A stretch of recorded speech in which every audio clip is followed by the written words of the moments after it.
নমস্কার, ভবঘুরে চ্যানেলে সকলকে স্বাগত। আজ আপনাদের শোনাবো প্রিয় ফরেস্টার উপন্যাসের আরেক গল্প, আমঝরিয়ার চিতাবাঘ। আমঝরিয়া ফরেস্ট রেস্ট হাউসে দিন 1985 সালের জুলাইতে থেকেছিলুম। এবার সঙ্গে বিশু নন্দী আর প্রণব দে। একজন তো রাঁচিতে নিজের দোকানের নাম রেখেছে বিশু নন্দী, নিচে ছোট করে ফটোগ্রাফার। তিনবার ওয়াইল্ড লাইফ ফটোগ্রাফিতে প্রথম পুরস্কার পাওয়া মানুষটি সদা ব্যস্ত।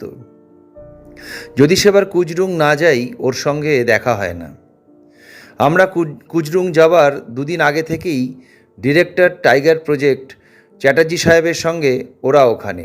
দুজনেই খুব মজার মানুষ।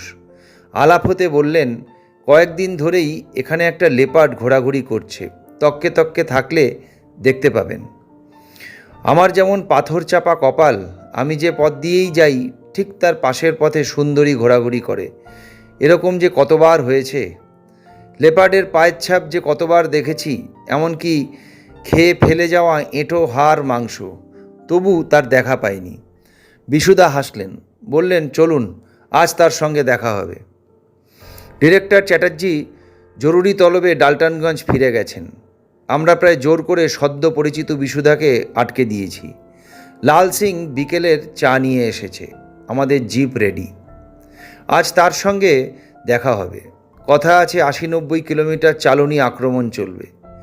বিশুদা বললেন, তবে শুনুন, চা খেতে খেতে একটা ছোট্ট ঘটনার কথা বলি। সেও এই লেপার্ড নিয়ে।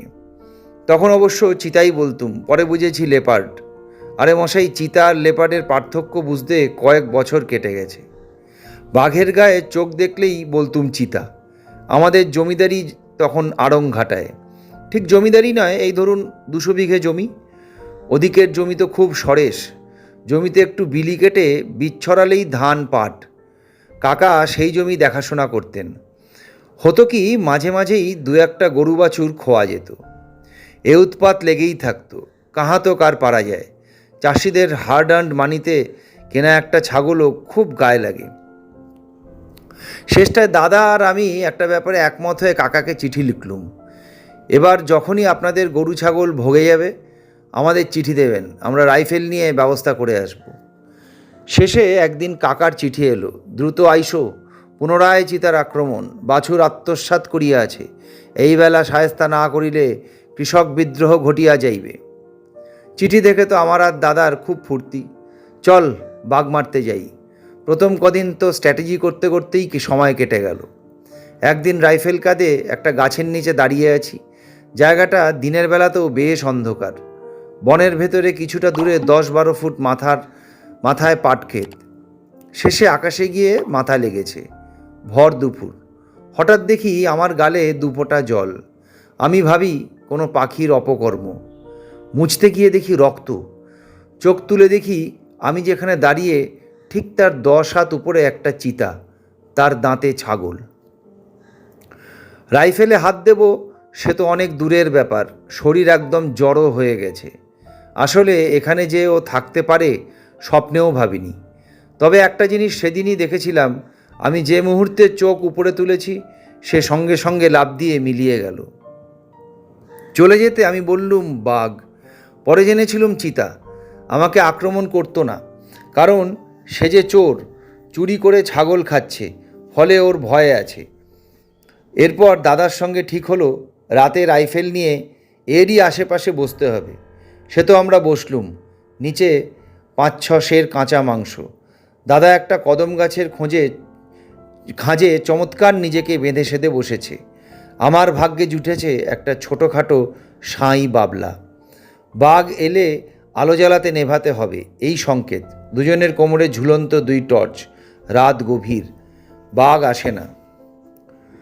এদিকে গা হাত পা দিশি বাঘে আধখানা করে ফেলেছে। পাট ক্ষেতের চারালে মশা, সে যেমন সাইজ তেমনই মরিয়া, সারা শরীর জ্বলে যাচ্ছে। তখনই ফের মনে পড়ল দাদা বলেছিল একটা করে মশারি নিয়ে চল, গায়ে টাঙিয়ে নিবি। কেন যে কথা শুনিনি। আকাশে মেঘ, জলায় জোনাকির দাবদাব, ব্যাঙ আর ঝিঝির তো বিরাম নেই। মাঝে মাঝে পেঁচা বাদুড়ে ডানার ঝটপট। চিতার জন্যে সেবার আমাদেরও কম অপেক্ষা করতে হয়নি। ঘড়িতে 2:30, আর একটু পরেই ভোর হবে। মেজাজ খিঁচড়ে ঠিক তখনই মহাপ্রভু উদয়। পাটক্ষেত দুলে উঠল, দুটো নীল টুনি বাল্বের দপদপ। বুঝলাম এসে গেছেন। রাইফেলে গুলি টনটন করে উঠছে। দাদাকে টর্চ জেলে সংকেত দিলাম। দুজনের দুদিক থেকে আক্রমণ হবে, কারণ আমি বেশ ছোট আর নিচু গাছে বসে। একটু বেগরবাই দেখলেই আমার উপর ঝাঁপিয়ে পড়তে পারে। দাদাকে সংকেত দেওয়া আর শেষ হলো না, ব্যাটারি শেষ হয়ে যায়। ততক্ষণে তিনি টের পেয়ে চম্পট। আমি ফের বাবলা গাছের মশা শুদ্ধ ঝুলে রইলুম। নিচে নামবো যে সে সাহস নেই। ঘণ্টাখানেক পরে দেখি খ্যা খ্যা ক্যাঁ ক্যাঁ শব্দ। ঠিক বুঝতে পারলুম শেয়াল এসে গেছে। ঝগড়াঝাটি কাড়াকাড়ি চলছে। বুকে টোক দিয়ে কালু মিয়ার মন্ত্র পড়তে লাগলাম। সোজা দাদার কাছে। দাদাকে রাইফেল দিয়ে খোঁচা দিতেই বাঘ বাঘ চিৎকার। দাদা ঘুম ভেঙে ধরফর করে উঠলেন। কিরে, কোন দিকে বল? আমি বললুম, সে তো এসে দেখা দিয়ে চলে গেছে। দাদা গাছ থেকে নেমে কি আফসোস। কি করব বল? বারবার কাকাকে বললুম তালের ফুলুরি করো না। এই তালের ফুলুরি খেলেই আমার ঘুম পায়, তুই জানিস। গেল তো চলে, মাংসটাও গেল। সে যে কি আফসোস। কুজরুং ডাকবাংলোর জানলা দিয়ে আলো আঁধারের ডোরা ঘরে এসেছে। বাঘের ডোরা এত মোহময় হয় কি? বেলা ডুবে গেল প্রায়। আমরা বাইরে এলুম। সবে জিপ 2-4 কদম চলেছে, দেখি বনপথ ক্রস করে সুন্দরী নিরুত্তাপ চলে যাচ্ছে। যেন জিপটা নজরেই পড়েনি।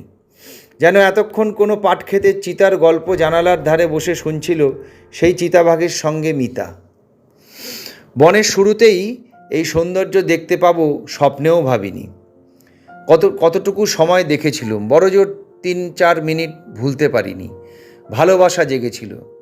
যেন ওকে জড়িয়ে ধরে বলি, তুমি কি কোনোদিন জানতে পারবে কতদিন ধরে, কত যৌবন খুঁইয়ে তোমায় খুঁজেছি। আমি জানতুম একদিন তুমি দেখা দেবেই। লেপার্ড কত সার্কাসে, চিড়িয়াখানায় দেখেছি। তবু কেন সেদিন বুক ভরে গেল। বরং বলা যায় অদ্ভুত একটা ব্যথা অনুভব করেছিলাম। হয়তো একটু বাড়াবাড়ি হচ্ছে, তবু বলতে দ্বিধা নেই, প্রেমিকার সঙ্গে প্রথম দেখা এরকমই হয়েছিল। আমঝরিয়াতে একবার বৃষ্টি মাঝে মাঝেই নূপুর বাজিয়ে যাচ্ছে। সঙ্গে বিশুদা আর বিখ্যাত পর্বত অভিযাত্রী প্রণব দে। জানালা দিয়ে যতদূর দেখা যায় বৃষ্টি, উদাসীনতা। কেন জানি বারবার মনে হচ্ছে চিতাবাঘটি আজও এখানে আসবে। হয়তো বৃষ্টির জন্যে সে কোনো গিরিখাতে শালবনে অপেক্ষা করছে। বারংবার সেই কুজরুঙের প্রথম সন্ধ্যা, প্রথম দেখার মুহূর্ত মনে পড়ছে। একদিন আমি বিশুদাকে জিজ্ঞেস করলুম, আচ্ছা, যেমন মানুষের মধ্যে একটা কথার প্রচলন আছে, আমি যার কথা ভাবি, যাকে আমি ভালোবাসি, সেও ভাবতে বাধ্য, তেমন কি আমি যদি কোনো হাতি বা বাঘকে ভালোবাসি, সেও কি বহুদূর থেকে আমাকে ভাববে? কেন, তোমার কুজরুঙের লেপারটার কথা মনে পড়ছে? হ্যাঁ। আচ্ছা, পশু পাখির কি স্মৃতি নেই? আমি তো জানি ভুল স্বর্গে বাস করছি। আমি তাকে শুধু একতরফা দেখেছি, ভালোবেসেছি। সে আমায় দেখেনি। ফলে ভালোবাসার প্রশ্নই ওঠে না। শুধু আলো আঁধারের ডোরা কাটা বেদনা। ধন্যবাদ।